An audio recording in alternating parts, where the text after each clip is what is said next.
मित्रों नमस्कार, मैं मुकेश उदैनिया सीधे बोल में आप सभी का स्वागत करता हूं और सीधी बात लेकर आपके सामने हाजिर हूं।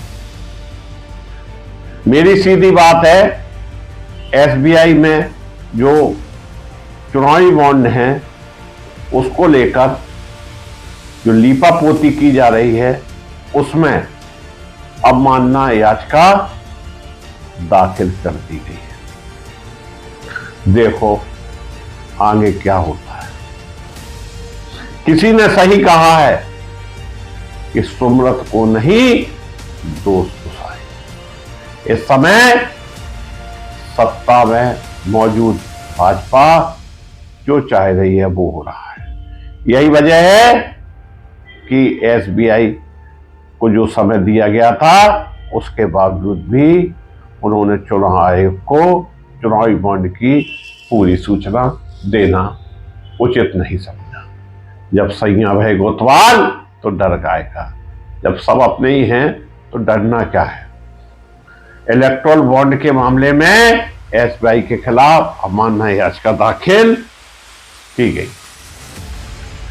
इलेक्टोरल बॉन्ड मामले में सुप्रीम कोर्ट ने गुरुवार को स्टेट बैंक ऑफ इंडिया के खिलाफ अवमानना याचिका दायर कर दी गई है। Association for democratic reform ADR ने दायर करके कहा कि स्टेट बैंक ने सुप्रीम कोर्ट के आदेश का उल्लंघन करते हुए जो 6 मार्च इनको तय की गई थी एक राजनीतिक दलों को इलेक्टोरल बॉन्ड के रूप में मिले चंदा की जानकारी निर्वाचन आयोग को नहीं दी है। इस सब्जेक्ट को लेकर एडीआर ने याचिका दायर की है।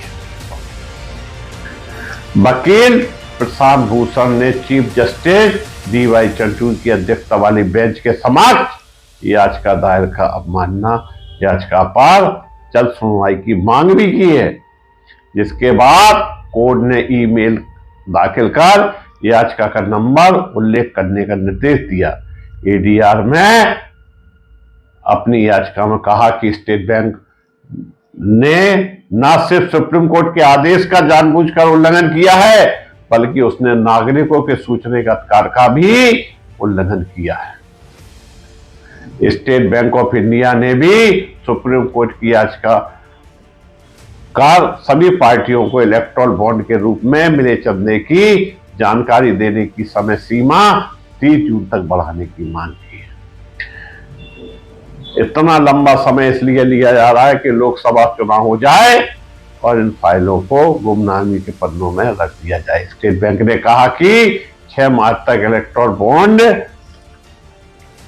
की जानकारी निर्वाचन आयोग को देने में कुछ व्यवहारिक दिक्कतें हैं। अब व्यवहारिक दिक्कतें सामने आने लगी हैं, क्योंकि चोर चोर मौसेरे भाई कौन किसकी का है, सभी तो इसमें सने हुए हैं। करोड़ों रुपए चंदा हुआ है, यह चंदा आम जनता का है, आम उद्योगपतियों का है। जब निष्पक्ष पार्टियां हैं तो सामने क्यों नहीं आती है? जनता को जानने का अधिकार है कि किसने चंदा दिया है, इस चंदे का क्या हुआ है। स्टेट बैंक ने कहा कि नाम गुप्त रखने की वजह से नाम को डिकोड करना जटिल कार्य है। स्टेट बैंक ने कहा कि इलेक्टोरल बॉन्ड का कोई केंद्रीय डाटाबेस इसलिए नहीं रखा गया था ताकि इसकी जानकारी किसी को नहीं मिले। सुप्रीम कोर्ट ने 15 फरवरी के इलेक्टोरल बॉन्ड को अब असंवैधानिक करार देते हुए स्टेट बैंक ऑफ इंडिया के सभी पार्टियों को मिले चंदे की जानकारी 6 मार्च तक चुनाव आयोग को देने के निर्देश दिया था। यह सभी पार्टियों को चंदा दिया गया है, लेकिन खासतौर से 16,500 कुछ करोड़ का मामला है। यह एक बहुत बड़ा मामला है देश के सामने और निश्चित रूप से सुप्रीम कोर्ट ने जो यह काम किया है वो स्वागत करने लायक है और इससे हमारा लोकतंत्र जिंदा बना रहेगा। अगर समय के अंदर इसकी सुनवाई लोकसभा चुनाव के पहले होती है तो निश्चित तौर पर अच्छे अच्छे पार्टियों के नेताओं की पतलून ढीली हो जाएगी।